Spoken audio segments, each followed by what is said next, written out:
Welcome to the comprehensive tutorial on PL/SQL error handling for beginners. In this video, we will explore the various techniques and best practices to handle errors in PL/SQL programming. Errors are an inevitable part of programming, but with proper error handling, we can ensure our code behaves gracefully and provides meaningful feedback to users.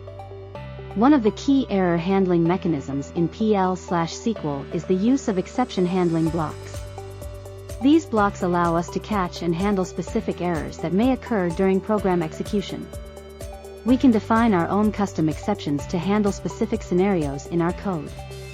This gives us more control over the error handling process and allows us to provide tailored error messages to users. Another important aspect of error handling is logging. By logging errors and relevant information, we can track and analyze the occurrence of errors, making it easier to identify and fix issues in our code.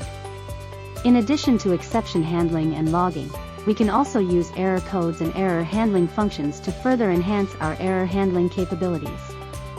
By combining these error handling techniques, we can create robust and reliable PL/SQL programs that gracefully handle errors and provide a smooth user experience.